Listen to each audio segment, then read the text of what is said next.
Hello students, आपका बहुत बहुत स्वागत है आपके अपने चैनल द ट्यूशन सेंटर पर। जैसा कि आपको पता है कि अपने पिछली वीडियो के अंदर जो अपना चैप्टर नंबर 3 था उसको अपने कंप्लीट किया था और आज अपने चौथे चैप्टर की बजाय शुरू करने वाले हैं पांचवें चैप्टर को, जो कि अलजेब्रा का एक थर्ड पार्ट है।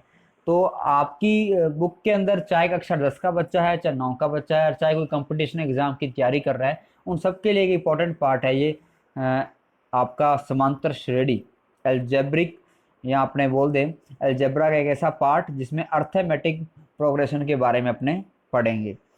तो मैं आपको बता दूं कि जिन बच्चों ने अभी तक पिछले वाले चैप्टर नहीं किए हैं, एक बार उनको का आप कंप्लीट कर लें। वीडियो में डालता रहूँगा, जैसे जैसे आप टॉपिक वाइज आगे बढ़ते रहेंगे वैसे वैसे मेरे को डाउट भेजते रहिए। तो नो डाउट आज अपने बात करते हैं समांतर श्रेणी की, कि समांतर श्रेणी होती क्या है। सबसे पहले तो अपने को इसके बारे में पता होना जरूरी है। तो जी बात करते हैं इस चैप्टर में क्या है। सबसे पहले मैं आपको बता दूं, ये सिर्फ क्लास 10th के लिए जो चैप्टर वाला सिस्टम है मैं आपको बता दूं। इसका पार्ट फर्स्ट अपने यहाँ डिस्कस कर रहे हैं, जिसके अंदर पार्ट सेकंड एक वीडियो में अब तक और डालूंगा, क्योंकि उसके अंदर जितने भी बड़े क्वेश्चन होंगे, लेंथी क्वेश्चन होंगे, उनकी अपने बात करेंगे। तो पार्ट 1 के अंदर मैं आपको बता दूं कि इस पूरे चैप्टर जो 5 है, ये पांचवा चैप्टर अपना समांतर श्रेणी को लेकर। इस पांचवें चैप्टर के अंदर एक ही क्वेश्चन आएगा और वो आएगा जी आपका 3 नंबर का। कहने का मतलब 3 नंबर की ये आपकी प्रश्नावली है, और इसको अगर आप ढंग से देखोगे तो 100% श्योर कि 3 में से आपके 3 कहीं नहीं जाने वाले, ये मैं गारंटी आपको दे रहा हूँ। ठीक है, क्योंकि अपने हर टॉपिक को आपको पता है कि जिसने पिछली वीडियो के अंदर अपने पढ़ा है, अध्ययन किया है, उसको अच्छे से पता है कि भाई अपने पूरा डीपली इन चीज़ों को पढ़ते हैं, पूरा डीपली इन चीज़ों के ऊपर जाते हैं, ताकि कोई भी टॉपिक का कोई भी भाग अपने से मिस ना हो जाए। ठीक है, तो आज भी अपने इस तरीके से पढ़ने वाले हैं समांतर श्रेणी को कि आपको ऐसा लगे कि भाई काफ़ी आसान है ये, इतना इसमें कठिन वाली कोई बात नहीं है। तो मैं शुरू करता हूँ। जो मैंने चौथे चैप्टर की बात की वो मैंने आपको बता दिया कि वो एक ग्राफ वाला एक उसके अंदर पार्ट है, तो वो अपने बिना बोर्ड के उसको नहीं करवा सकते। तो आप निश्चित रहें, जैसे ही मेरे पास में कोई कैमरा वगैरह या बोर्ड की सुविधा हो जाएगी, मैं आपको नेक्स्ट चैप्टर वो चौथा वो आपको जरूर करवाऊंगा। लेकिन पहले जो चैप्टर अपने यहाँ पर हो सकते हैं उसको अपने यहाँ पे कंप्लीट करने का कोशिश करते हैं। तो शुरू करते हैं। देखो, तो सबसे पहले ये जानना जरूरी है कि समांतर श्रेणी होती क्या है। तो समांतर श्रेणी को अर्थोमेटिक प्रोग्रेशन के कारण कई बुक के अंदर इसको छोटे रूप के अंदर लिखते हैं एपी। यानी कि समांतर श्रेणी का मतलब है कि संख्याओं का एक ऐसा अनुक्रम जिसके दो क्रमागत पदों का अंतर नियत होता है। यानी कि इसके दो लगातार अगर अपने पदों को पढ़ें तो उनके बीच का जो अंतर होगा वो हमेशा एक जैसा ही आएगा। तो उस श्रेणी को अपने बोलेंगे समांतर श्रेणी। लेकिन इसमें एक नाम आया है अनुक्रम। कि ये अनुक्रम क्या कुछ है। देखो, अनुक्रम का मतलब होता है कि किसी भी समूह को या किसी भी संख्या समूह को जब अपने लिखते हैं तो लिखने के लिए एक निश्चित नियम का पालन किया जाता है, एक रूल बनाया जाता है। उस रूल के तहत अपने कोई ना कोई काम करते हैं। जैसे आप घर के अंदर कर लो बात, या बाहर कर लो, या ऑफिस के अंदर कर लो, या स्कूल के अंदर कर लो, तो स्कूल के भी कुछ ना कुछ नियम होते हैं। जब अपने स्कूल में जाते हैं, अपने शायद जिस तरीके से स्कूल में रहते हैं शायद वैसे अपने गली मोहल्ले या अपने खेल के मैदान में नहीं रहते। तो आपको पता है कि हर जगह का एक ना एक निश्चित रूल या एक निश्चित नियम होता है, एक रूटीन होती है। उसी तरीके से जब समांतर श्रेणी अपने पढ़ते हैं तो संख्याओं को लिखने का एक निश्चित रूल होता है जिसका पालन इस समांतर श्रेणी में किया गया है। लेकिन जो रूल या जो संख्याएं आप लिखोगे, उन संख्याओं के जो बीच का अंतर है वो हमेशा बिल्कुल एक जैसा रहने वाला है। तो उस श्रेणी को अपने बोल देंगे जी समांतर श्रेणी। इसके मैं थोड़े से एग्जाम्पल दे दूं आपको, दैनिक जीवन में अपने कहाँ कहाँ काम आती है ये। तो दैनिक जीवन में आपने देखा और रुपए पैसे का लेन देन करते हैं तो समांतर श्रेणी का यूज होता है। जैसे मान लो मैं बात करूं कि भाई एक पेन है वो 2 रुपए का आता है। ठीक है, तो 2 पेन कितने के आएंगे। एक पेन 2 रुपए का आ रहा है तो 2 पेन कितने रुपए के आएंगे भाई, 4 के। अच्छा, 3 कितने के आएंगे तो आप बोलोगे 6 के। अच्छा, 4 कितने के आएंगे तो आप बोलेगे 8 के। 5 की बात करूं तो कितने के आएंगे भाई, 10 के। तो ये आपका एक नियम रूल बना कि नहीं बना, कि आपको एक पेन का पता था कि भी 2 रुपए का है। जैसे ही आपने एक पेन और बढ़ाया तो आपने उसमें 2 रुपए और जोड़ दिए। जैसे ही एक और बढ़ाया तो उसमें फिर 2 रुपए जोड़ दिए। तो सभी के अंदर अंतर देखो ध्यान से। यहाँ 4 और 2 में अंतर कितना भाई, 2 का। 4 और 6 में अंतर कितना, 2 का। अच्छा, 6 और 8 में अंतर कितना, 2 का। 8 और 10 में अंतर कितना, 2 का। तो हर किसी में अंतर कितने कितने का आ रहा है, 2 2 का आ रहा है। तो कहने का मतलब क्या है कि इन संख्याओं को अपने एक सीक्वेंस, एक रूल के अंदर लिख रहे थे, जिसमें इन संख्याओं के जो बीच का जो अंतर है वो बिल्कुल एक जैसा आ रहा था। मतलब ये कौन सी श्रेणी है? समांतर श्रेणी। तो ऐसे जब अपने दैनिक व्यवहार के अंदर अपने रुपए पैसों का लेन देन करते हैं किसी भी इस वस्तु को लेकर, तो वो अपने समांतर श्रेणी के रूल का यूज करके अपने उसका काम अपने यहाँ पे लेते हैं। अगर मैं बात करूं एक सेकंड इसका उदाहरण लूं, तो मधुमक्खी के छत्ते में छिद्रों का बनना।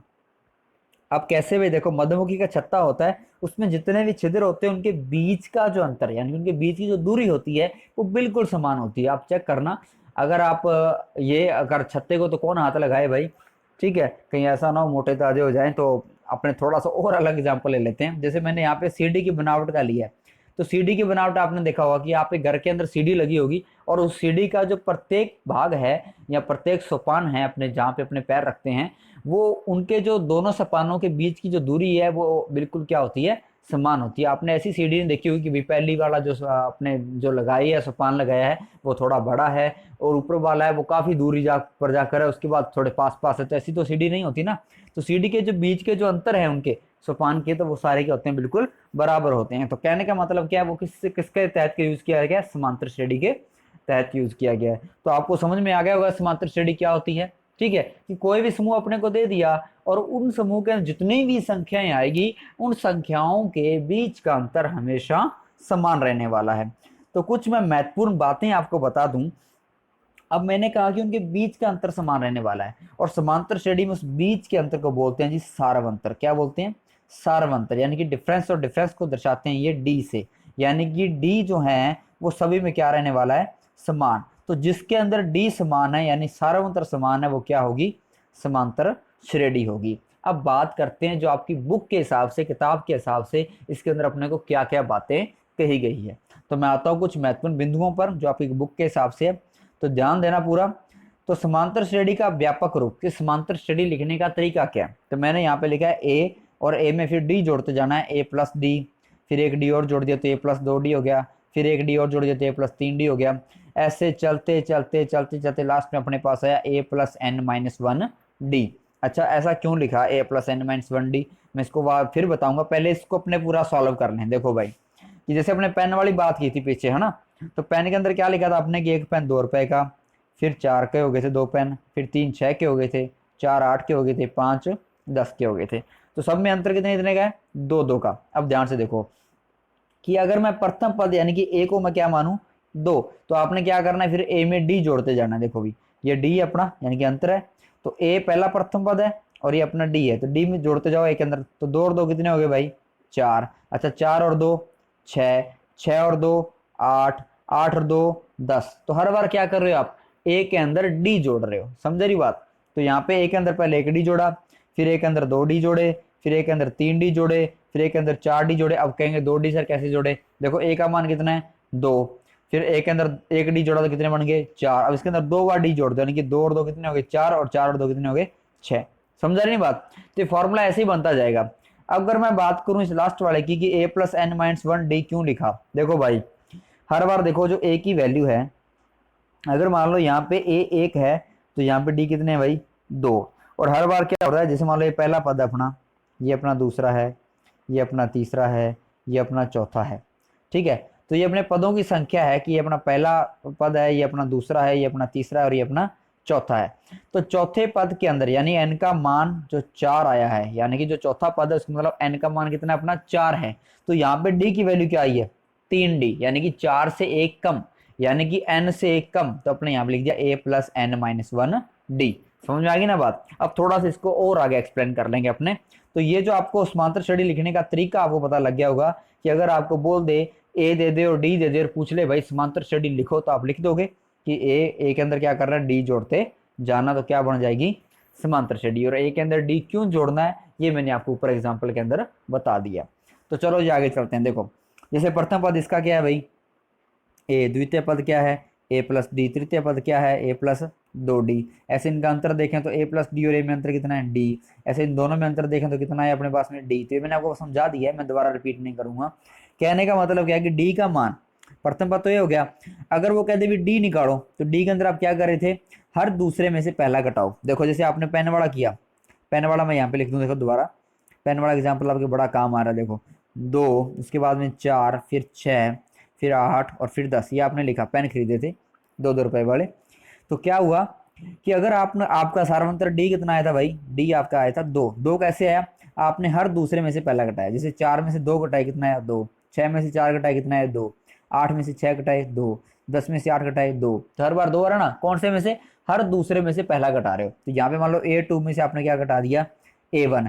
ऐसे जो लास्ट वाला पद होगा वो क्या होगा आपका AN, आपने क्या मान लिया AN, तो उससे क्या घटाएंगे, n से एक कम वाला, यानी कि AN माइनस AN-1। तो ये आपका फॉर्मूला बन गया D का, समझे ये बात।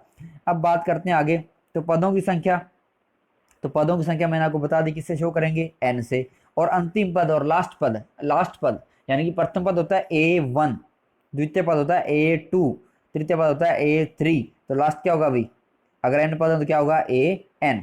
तो अपने लास्ट पद को बोलेंगे, अंतिम पद को बोलेंगे AN। यहाँ इसको L से भी कई बार शो करते हैं लास्ट पद को, तो अंतिम पद को अपने AN लिख सकते हैं, L लिख सकते हैं। और इसको अंतिम पद की एक बात और बोलते हैं, वो है n वां पद, यानी कि n वां पद का मतलब क्या है कि बिल्कुल लास्टवां पद, ठीक है। तो एक ही बात है, तो समझ में आ गई बात आपको।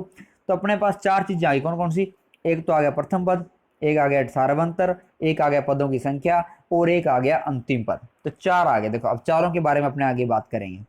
और एक 5वां भाई साहब और है, वो है पदों का योग, यानी कि SN। तो उसको अपने दिखाते हैं S क्यों लिखा, S का मतलब होता है सम, और सम इंग्लिश का वर्ड है जिसको अपने हिंदी में बोलते हैं योग। तो इसको अपने लिख दिया SN। और N क्यों लगाया, कि N पदों का योग करें तो हो गया SN। अगर एक पद का करते तो S1, अगर 2 का करते तो S2, अगर 3 का करते तो S3, ऐसे N का कर रहे हैं तो SN। अब देखो जी आगे, तो nवां पद ज्ञात करने का या अंतिम पद ज्ञात करने का सूत्र। अब देखो प्रथम पद अपने को देखते पता लग जाएगा कि पहला अक्षर है, डी का मान अपने निकालना सीख लिया कि दूसरे में से पहला घटाना, सूत्र भी मैंने ऊपर आपको बता दिया। एन पद तो अपने संख्या देखते पता लग जाएगी, इतने पद है सारे के सारे, है ना। तो एन का भी कोई फार्मूला नहीं जरूरत अपने को। लेकिन अंतिम पद को अगर डायरेक्ट निकालना हो तो अपने पास में कोई ना कोई फार्मूला जरूर होना चाहिए। तो एनवा पद बोल दो या बोल दो अंतिम पद, और इसे ज्ञात करने का सूत्र इन्होंने दिया है AN बराबर A+N-1 इंटू डी।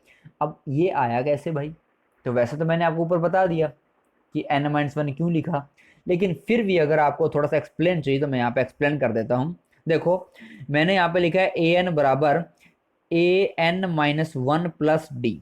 समझा ही ना बात आपको, कैसे, देखो कि देखो मैंने A1 लिखा मतलब A, A2 क्या लिखा था मैंने, A में D जोड़ा था, यानी दूसरा पद A प्लस डी। तीसरे पद में क्या किया था, तीसरे पद में आया था A+2D, ठीक है। तो क्या मैं A+D को ऐसे लिख सकता हूँ A+2-1D, कोई प्रॉब्लम, क्योंकि 2 में से 1 गया, 1 और 1 गुना D क्या होगा D। तो A+D को मैं लिख दिया 2-1D। ऐसा क्यों लिखा मैं आपको बताने वाला हूँ। देखो ऐसी A+2D को मैं क्या लिख सकता हूँ, A+3-1D, क्योंकि 3 में से क्या कितना होता है 2, तो रकम सेम रहेगी। तो इससे क्या होगा, अगर अपने AN पे पहुंचे, देखो अगर मैं AN पे पहुंचू, हर बार क्या हो रहा है, A1 बराबर A और A2 बराबर A+D, A3 बराबर A2+D, यानी कि अगर तीसरा पद निकालना है तो दूसरे में क्या करना पड़ेगा, D जोड़ना पड़ेगा, यानी कि तीसरे में से एक पद कम, कौन, दूसरा। देखो मैं थोड़ा क्लियर कर दूं यहाँ पे कि तीसरे में से एक पद कम, कौन, दूसरा। ऐसे ही n है तो n में से एक पद कम कौन सा होगा, AN-1। समझे बात। और साथ में क्या जोड़ना है इसके, D, तो क्या निकल जाएगा भाई, AN निकल जाएगा। और यहाँ पे क्या आएगा A+, तो यहाँ पे था अगर AN है, n है तो उसमें से एक अपने क्या करना पड़ेगा, D वाले में माइनस करना पड़ेगा, क्योंकि यहाँ पे 2 थे तो अपने एक माइनस किया, यहाँ 3 थे तो 3 में से एक माइनस किया, ऐसे यहाँ पे n तो n में से एक माइनस करेंगे तो आएगा A+N-1D। तो कहने का मतलब क्या है कि ये आपका फार्मूला आ गया AN बराबर A+N-1D का। तो पता लग गया वो कैसे आया, क्यों आया, ये मैंने लिख दिया। अब आपको करना क्या है कि जब आपको सवाल दे दे वो nवें पद को लेकर या अंतिम पद को लेकर, तो आपको एक बात दिमाग में रखनी है कि मेरे पास में ये फार्मूला है, इस फार्मूले में मेरे पास में 4 अक्षर हैं। देखो कौन कौन से, एक तो A है भाई, एक मेरे पास में N है, एक मेरे पास में D है, और एक मेरे पास में AN है। तो क्या करूंगा, देखो इन चारों में से आपको कोई वो, मेरी बात ध्यान से सुनना, इन चारों में से आपको कोई भी 3 देगा, एक आपसे पूछेगा, चाहे वो आपको AN-D दे दे और AN पूछ ले, चाहे वो आपको AN-N और A दे दे, D पूछ ले, कोई भी, मतलब समझ रहे हो ना बात। यानी कि चारों में से कोई आपको 3 देकर आपसे एक पूछेगा। तो जो आपसे पूछ रहा है उसको आप एक तरफ रखना, बाकी रकम को दूसरी तरफ लेके जाना है। कैसे लेके जाना है वो अपने आगे एग्जाम्पल करेंगे तो आपको पता लग जाएगा। कहने का मतलब क्या है कि अगर nवां पद ज्ञात करना आ गया तो आपके दिमाग में एक बात 100% रहनी चाहिए कि मेरे को 4 अक्षर मिलेंगे, क्योंकि मेरे पास फॉर्मूला ही ऐसा है। और फार्मूला रटना नहीं है भाई, मैंने फार्मूला रटना आपको बताया नहीं, मैंने आपको सारे फार्मूले को एक्सप्लेन कर दिया कि मैंने ऐसा क्यों लिखा, तो रटने वाली नौबत नहीं होनी चाहिए। देखो an बराबर a plus N minus one into d, तो ये जो तरीका मैंने आपको बताया इसको, इस सूत्र को एक्सप्लेन करके, तो आपके दिमाग में सीधी बात आएगी मेरे पास इस फॉर्मूले में 4 अक्षर हैं और मेरे को इन चारों में से ढूंढने हैं कि मेरे पास क्वेश्चन के अंदर इन चारों में से मेरे पास कितने हैं। तो जो मेरे पास में वो ठीक है, लेकिन जो मेरे पास में नहीं है उसको निकालने के लिए मैं इस सवाल के अंदर क्या कर सकता हूँ, बस इतना दिमाग अपना काम करना चाहिए। अगर इतना आपका दिमाग काम कर गया तो मतलब ये चैप्टर कुछ भी नहीं है, जीरो के बराबर है बिल्कुल। आप आराम से आसानी से 3 नंबर आप प्राप्त कर सकते हैं और अपने इसी तरीके से इसको यहाँ पे करने वाले हैं। देखो भाई एक बार मैं आपको सारे मेथड करवा दूं जितने भी इस प्रश्नावली के अंदर है, उसके बाद में अपने क्वेश्चन को स्टार्ट करेंगे। देखो भाई आगे, तो ये तो nवां पद ज्ञात करने वाला हो गया। अब अपने पास एक था पदों का योग Sn वाला, तो अपने इसको निकाल लेते हैं। देखो पदों का योग Sn वाले में क्या करना है, तो ध्यान से देखना कि पदों का योग Sn को ज्ञात करने का फार्मूला क्या है अपने पास में। तो आप जानते हो कि मैंने समांतर श्रेणी किस तरह से लिखते हैं, इस तरीके से लिखते हैं, a फिर a प्लस डी फिर a प्लस दो डी फिर a प्लस तीन डी, जैसे ऊपर लिखा है मैंने a plus N minus one into d. अगर मेरे को इनका योग ज्ञात करना हो यानी कि Sn ज्ञात करना हो, तो मतलब Sn का मतलब क्या है, सभी पदों का योग यानी कि n पदों का योग, और ये क्या सारे n पद हैं, तो मैंने इन सबका क्या कर दिया जी यहाँ पे जोड़ कर दिया। कोई दिक्कत, a plus d plus a plus दो डी चलता रहेगा कहाँ तक, a plus N minus one d. अब जोड़ करने के बाद में मैंने दोबारा क्या किया, इनको उल्टा लिख दिया। उल्टा समझ रहे हो आप, यानी कि अगर मैं a plus N minus one d को आगे लिख दूँ, ठीक है, उसके बाद में और a को लास्ट में लिख दूँ, कोई फर्क पड़ रहा है क्या?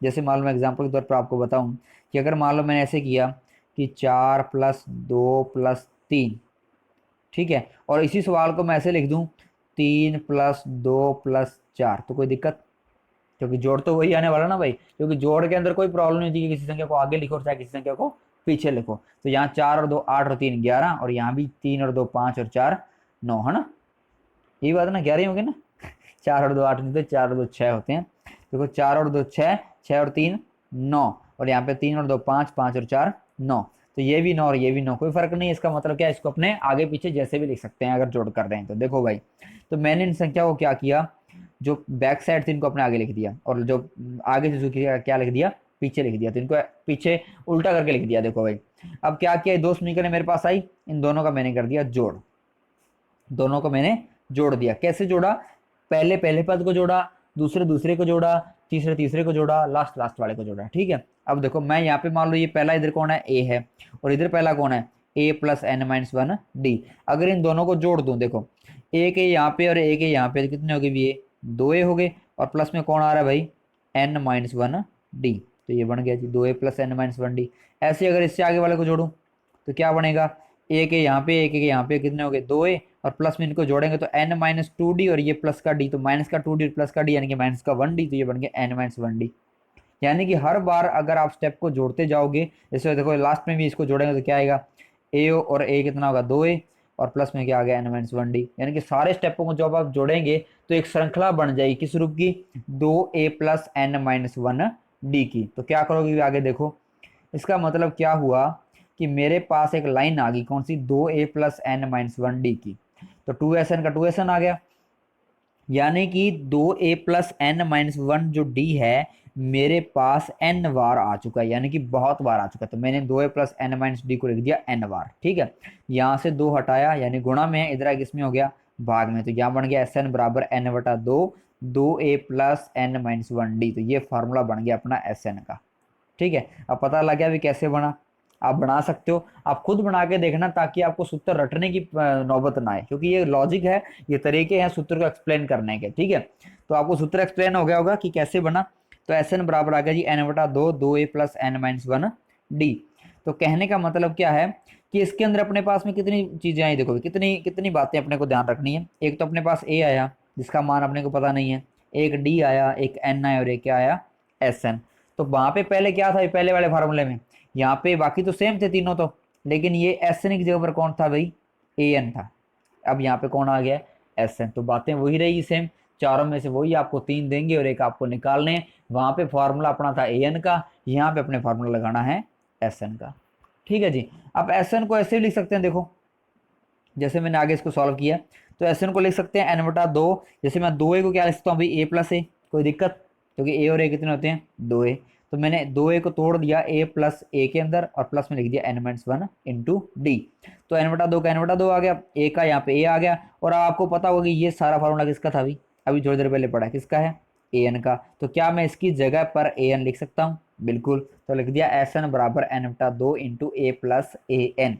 तो इस फार्मूले में क्या है, देखो भाई, एक तो अपने पास में ए है, एक अपने पास में एन है, एक अपने पास में ए एन है और एक अपने पास में एस एन है।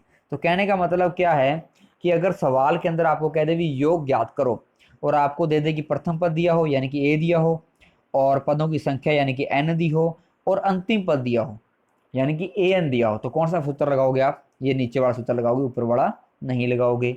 अगर आपको सार्वंतर दिया है यानी कि डी दिया है तो आप कौन सा लगाओगे, ऊपर वाला। तो एक ही फर्क है, देखो ए इसमें भी है और इसमें भी है, एस एन इसमें भी है और एस एन इसमें भी है, एन इसमें भी है और एन इसमें भी है, लेकिन इसमें ए एन है और इसमें क्या है, डी है। यानी कि दिमाग में क्या रखना, रटना नहीं है, पता ना आपको सूत्र दोनों, रटना नहीं है। डी अगर आ गया तो अपने डी वाला लगाएंगे, अगर अपने पास डी वाला नहीं आया तो अपना ए एन वाला लगाएंगे। लेकिन अगर ऐसे ही नौबत आ जाए कि दोनों के अंदर एन ना दिया हो यानी कि एन इसमें भी नहीं दिया हो, सवाल के अंदर एन इसके अंदर भी नहीं दिया हो, तो पहले अपने को क्या ज्ञात करना है भाई, एन ज्ञात करना पड़ेगा। और एन ज्ञात करने के लिए अपने पास में एक फार्मूला ऊपर जो अपने पढ़ा था ए एन वाला, कौन सा, ये फार्मूला थोड़ा साफ कर दूं, कौन सा फार्मूला है, ये फार्मूला अपने को दिमाग में रखना है। यानी कि अपने पास फार्मूले हो गए 3 इस चैप्टर को करने के, एक तो हो गया एस एन वाला, एक हो गया ये एस एन वाला, और एक हो गया अपने पास में ए एन वाला। तीनों इंपॉर्टेंट है, इन तीनों के ऊपर ही कोई ना कोई एक आधा सवाल आपके 3 नंबर का बन के आ जाता है। ठीक है भाई। तो अब अपने थोड़ा सा आगे जो अपने टॉपिक है हल्के फुल्के से वो और थोड़ा देख लेते हैं, उसके बाद अपने एग्जाम्पल शुरू करेंगे। ठीक है, तो शुरू करते हैं। समांतर श्रेणी का माध्य। अब मान लो कि 3 संख्या अपने पास में ए बी सी, ठीक है, जिसका अपने को माध्य ज्ञात करना है, तो अपने क्या लिखेंगे, जो बीच वाली संख्या है वो बाकी दोनों संख्याओं के जोड़ का क्या होता है, आधा होता है। तो ये बी संख्या क्या आ गई, अपनी माध्य आ गया। जैसे मान लो मैं लिखूं समांतर श्रेणी यहाँ पे, जैसे 2 4 और 6, ये 3 संख्या मान लो समांतर श्रेणी में। क्यों है समांतर श्रेणी में, क्योंकि इनके बीच का अंतर क्या है भाई, समान है। 4 में से 2 गए 2, 6 में से 4 गए 2, तो बीच का अंतर समान है ना, तो ये किस में है, समांतर श्रेणी में। अब इसका मेरे को बोल दे कि माध्य निकालो, तो माध्य कितना आएगा भाई, बीच वाला कितना, 4। क्यों आएगा, देखो, तो b बराबर यानी कि 4 बराबर a प्लस सी, यानी कि 6 और 2 कितने हो गए भाई, 8, और भाग इसका देना है 2 का, तो कितना आएगा, 4। तो आ गया ना 4। इसका मतलब क्या कि माध्य कितना आ गया, अपने बीच वाली संख्या लेनी है। ठीक है, अब देखते हैं समांतर श्रेणी के पदों का चयन। अब ये पदों के चयन वाला क्या सिस्टम है, देखो मैं थोड़ा सा आपको बता दूं हल्का सा कि ये क्या चक्कर है। वैसे तो समांतर श्रेणी के अंदर आपको सवाल 2 तरीके से देता है वो, कि अगर उसने बोल दिया कि 4 5 संख्या हैं, या 4 बोल दे, 3 बोल दे, 2 बोल दे, 5 संख्या बोल दे कि 5 संख्या हैं, वो समांतर श्रेणी में क्रमागत रूप में, क्रमागत का मतलब क्या है कि लाइन वाइज है। अगर लाइन वाइज है तो अपने ऊपर पड़ा है कि कौन सा पहले आएगी ए, फिर आएगा ए प्लस डी, फिर आएगा ए प्लस 2 डी, फिर आएगा ए प्लस 3 डी, फिर ए प्लस 4 डी। ऐसे अपने कोई भी संख्या अपने 4 क्रम जो क्रम में है उनको अपने उठा सकते हैं। लेकिन अगर उसने सीधा लिख दिया कि भाई 4 संख्याएं समांतर श्रेणी में, कोई क्रम नहीं है, तो हो सकता है संख्या प्लस में भी हो सकता है संख्या माइनस में भी हो, तो उस वक्त थोड़ा सा काम कंफ्यूज हो जाएगा ना कि कौन सा स्टेप लें और कौन सा स्टेप ना लें। तो इसी कंफ्यूजन को दूर करने के लिए समांतर श्रेणी के पदों का चयन किया जाता है। तो जिस तरीके से किताब ने चयन किया है उस हिसाब से मैं आपको बता दूं कि अगर पदों की संख्या विषम हुई, विषम का मतलब क्या है कि अगर मान लो पद हुए 3 या हुए 5 या हुए 7, कि अगर पदों की संख्या विषम हुई तो मध्य पद यानी कि जो बीच वाला पद है वो अपना क्या लेंगे, ए। जैसे यहाँ पे ए और यहाँ पे बीच वाला क्या है, ए है। और सार्वंतर यानी कि बीच का अंतर, सबका अंतर कितना लेंगे, डी।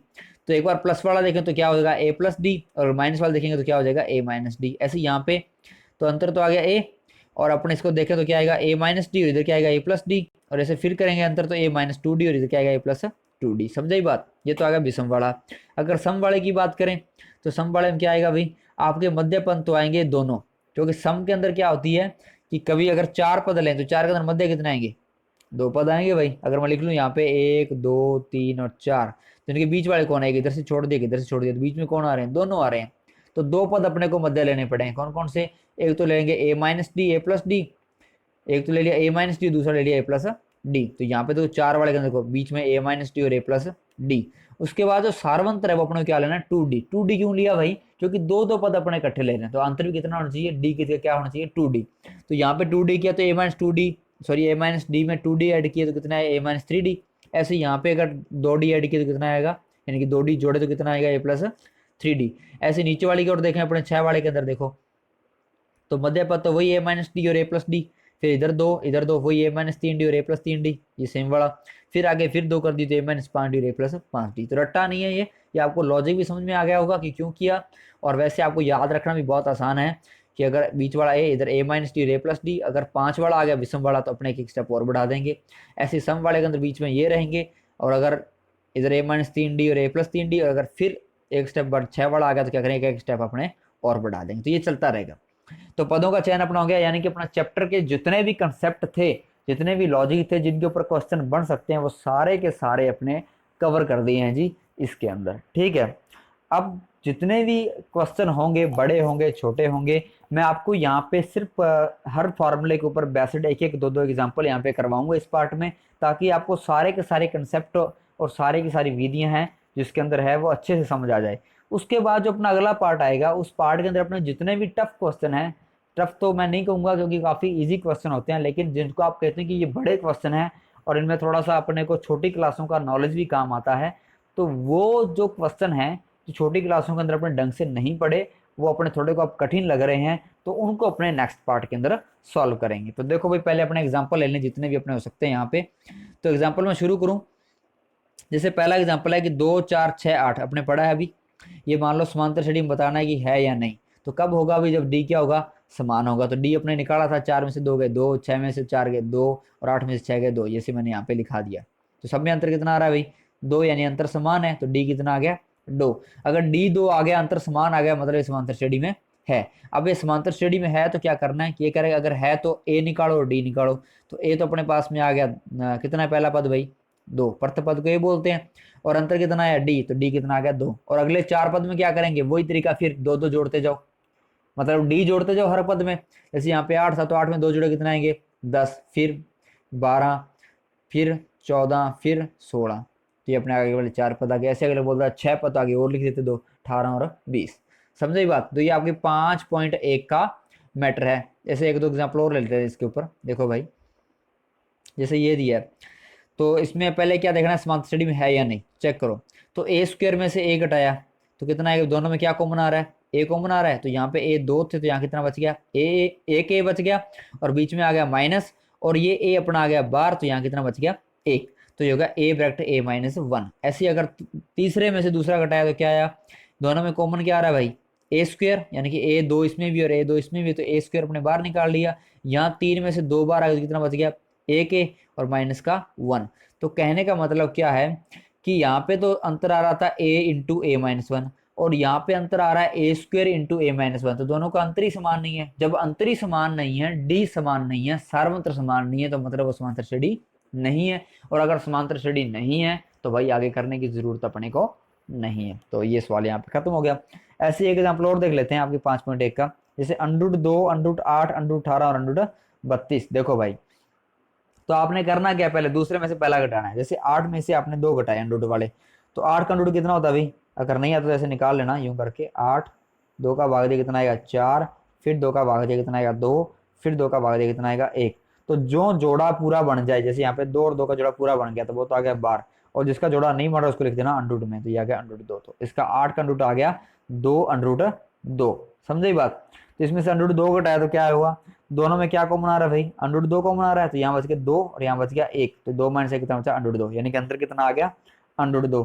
अब क्या करते हैं, तीसरे में से दूसरा घटाते हैं, यानी कि 18 में से 8 घटाए, तो 8 का अंडरूट कितना था भाई, अभी निकाला 2 अंडरूट 2, और 18 का वैसे निकाल लेना कितना आएगा 3 अंडरूट 2 आएगा। 3 अंडरूट 2 कैसे आएगा, देखो भाई मैं 18 में निकाल दो, बाकी आप आगे करना। 2 का भाग कितना आएगा 9, फिर 3 का भाग कितना आएगा 3, और 3 एकम 3। तो भाई 3 का तो जोड़ा बन रहा है लेकिन 2 का जोड़ा नहीं बन रहा, तो 3 तो आ गया 12 और 2 आ गया अंडरूट में, तो ये होगा 3 अंडरूट 2। तो 3 अंडरूट 2 आ गया। उसके बाद में माइनस 2 अंडरूट 2, यानी कि 8 का अंडरूट था, और इसको फिर अंतर अपने माइनस किया तो कितना आया अभी अंडरूट 2, यानी इसका अंतर भी अंडरूट 2 आ रहा है, इसका अंतर भी अंडरूट 2 आ रहा है। अब आगे वाला और चेक कर लो। तो अंडरूट 32 में से अंडरूट 18 घटाए तो इसका अंडर रूट 32 का कितना आएगा भाई 4 अंडर रूट 2, और अंडर 18 कितना था 3 अंडर रूट 2। तो फिर घटाए तो कितना आया अंडर रूट 2, यानी कि हर बार अंतर कितना आ रहा है अंडर रूट 2, मतलब अंतर अंतर क्या है अपना समान है। अगर अंतर समान है तो श्रेणी क्या है समांतर श्रेणी है। तो पता लग गया आपको। अब बोला अगर समांतर श्रेणी है तो ए का मान कितना है भाई, ए का मान अंडर रूट 2 और डी का मान कितना है हर बार अंडर रूट 2। तो ए का पता लग गया, डी का पता लग गया। आपको अपने को क्या करना है भाई, अगले 4 पद लिखने हैं। तो अगले 4 पद क्या आएंगे अंडर रूट 32 से आगे वाले। देखो भाई मैं आपको बता दूं, वैसे तो निकालने कठिन है ना, आप तो आप ऐसे कर लेना। देखो मैं थोड़ा सा बता दूं आपको कि आप ऐसे लिख सकते हो। देखो अंडर रूट 2 का अंडर रूट 2 ही लिखा था अपने, अंडर रूट 8 को क्या लिखा था 2 अंडर रूट 2, अंडर रूट 18 का किया तो कितना आया था 3 अंडर रूट 2, और अंडर रूट 32 का किया तो कितना आया था 4 अंडर रूट 2। इसका मतलब क्या है, पहले अंडर रूट 2, फिर 2 अंडर रूट 2, फिर 3 अंडर रूट 2, फिर 4 अंडर रूट 2, फिर आगे क्या आएगा भाई 5 अंडर रूट 2, फिर 6 अंडर रूट 2, फिर 7 अंडर रूट 2 और फिर 8 अंडर रूट 2। अब इसको कन्वर्ट कर लेना संख्या में। देखो 5 पूरा यानी कि 5 का जोड़ा बढ़ रहा है, यानी कि 5 कितने बार जोड़ेगा मतलब क्या 5 कितनी बार आएगा 2 बार। तो 5 5 25, और 25 की गुणा 2 से कितना आएगा 50, तो 150। ऐसे 6 का जोड़ा पूरा बन रहा है, यानी कि 6 इंटू 6 36, और 36 गुणा 72, तो अंडर में आ गया 72। ऐसे यहाँ पे 7 का पूरा बन रहा है, तो 7 7 49, 49 गुणा 98। ऐसे यहाँ पे 8 का पूरा बन रहा है, तो 8 8 64, और 64 गुणा 128, तो अंडर 128। तो ऐसे आप अगले 4 पद निकाल सकते हैं। तो ये मैंने आपको बता दिया। तो ये आपको 3 4 एग्जाम्पल मैंने करवा दिए।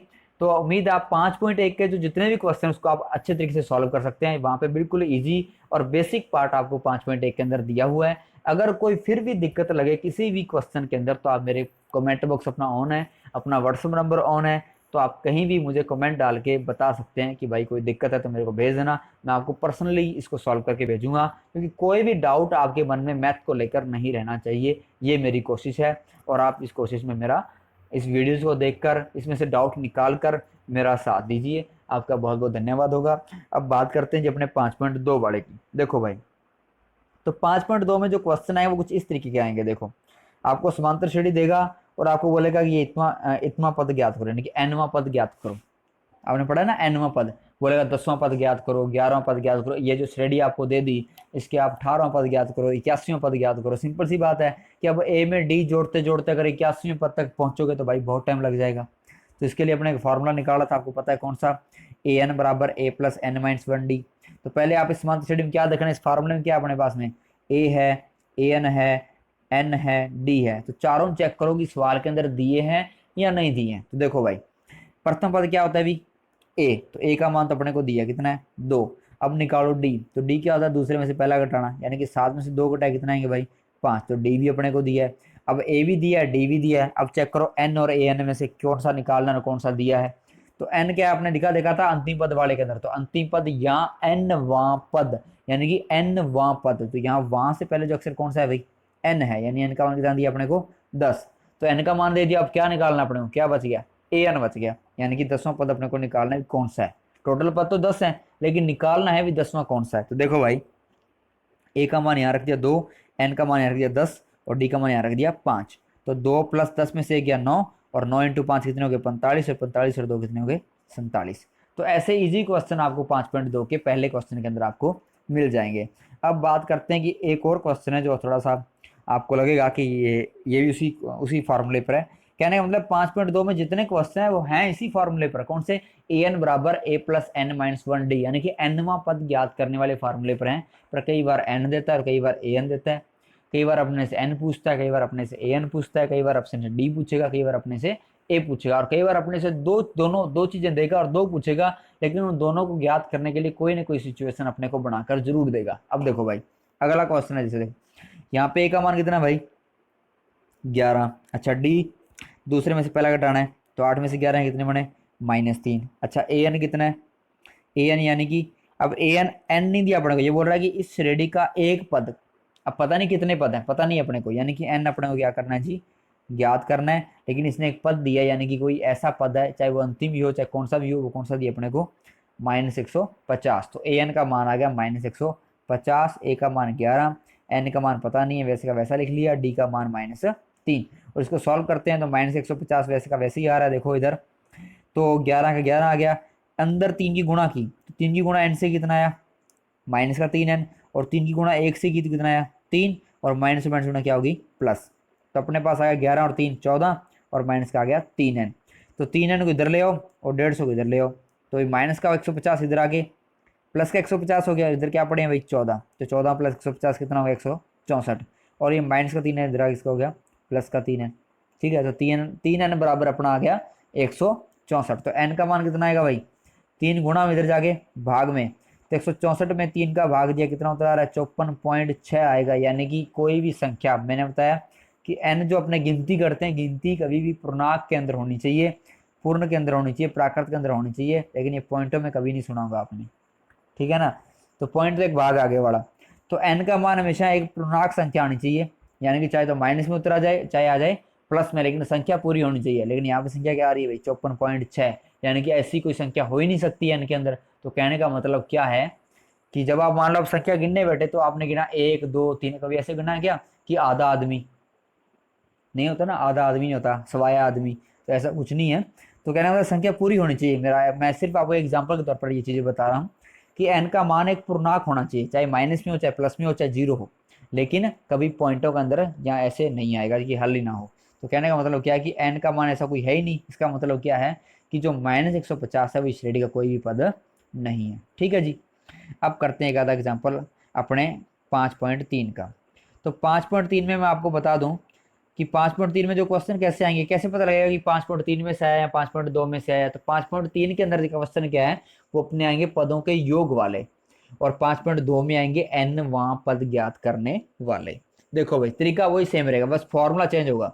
अब यहाँ पे देखो a का मान कितना है 1, d का मान दूसरे में से पहला घटाओ, 3 में से 1 गया कितने बचे 2।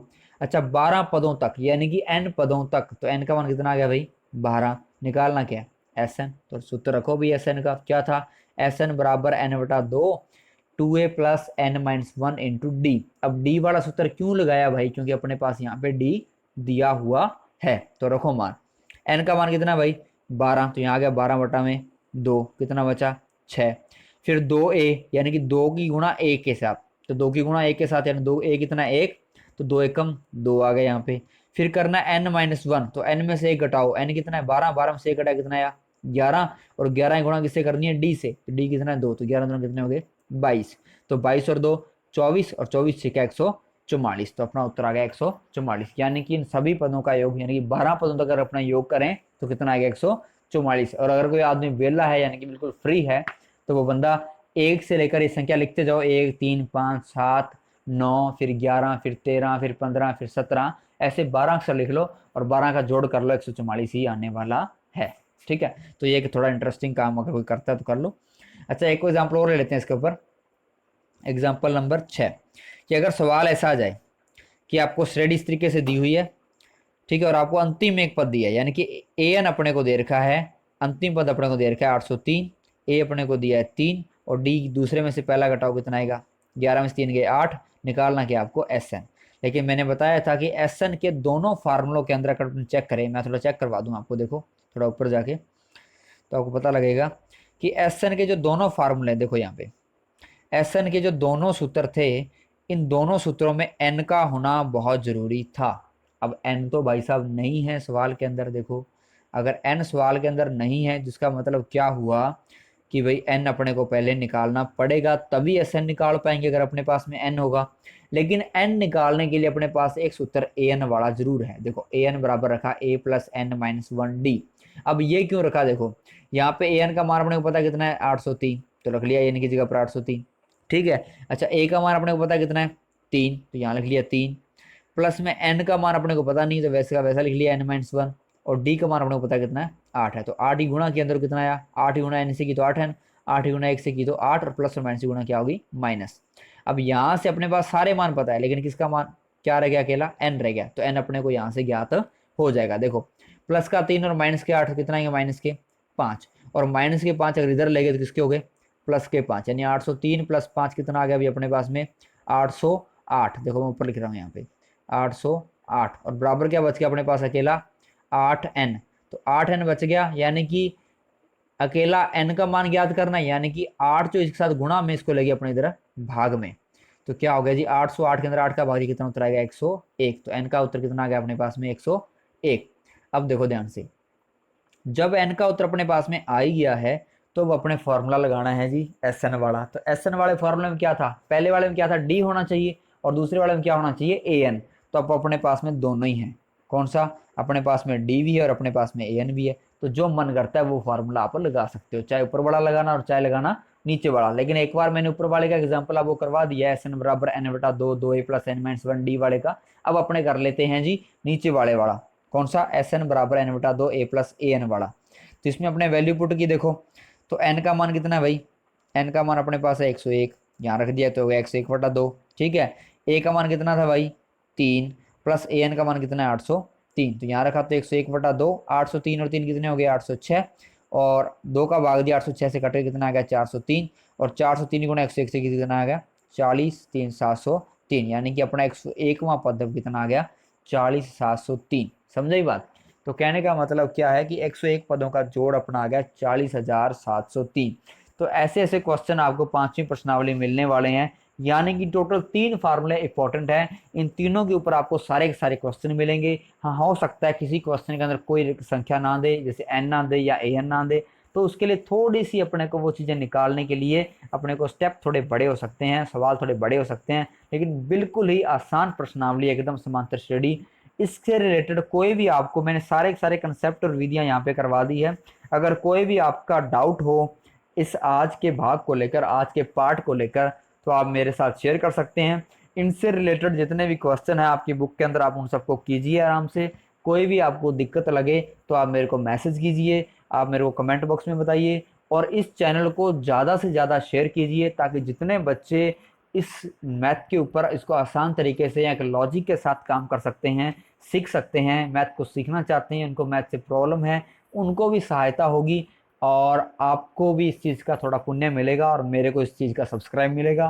तो आप समझ रहे हो कि मैं जो मेहनत कर रहा हूँ, मेरे को भी इस मेहनत का थोड़ा बहुत फल मिलना चाहिए ना भाई। देखो कंसेप्ट निकाल के आपको दे रहा हूँ, तो आपका काम है इसको शेयर कीजिए, लाइक कीजिए, कमेंट कीजिए अगर अच्छा लग रहा है तो, ठीक है। अगर नहीं अच्छा लग रहा तो भाई मत देखना, ठीक है। मैं आपको स्पष्ट कह रहा हूँ, क्योंकि मैं आपको बोर नहीं करने वाला। अगर आपको लॉजिक समझ में आ रहे हैं, चीज़ें पकड़ में आ रही है, अगर अच्छा नहीं लग रहा तो आप मेरे को कमेंट बॉक्स में डालिए और कहिए कि सर हमें ये चीज़ें आपकी समझ में नहीं आई, हमको ये अच्छा नहीं लगा, तो अपनी इसके अंदर थोड़ा और सुधार करेंगे। तो आज के लिए इतना ही, आप सबका बहुत बहुत धन्यवाद।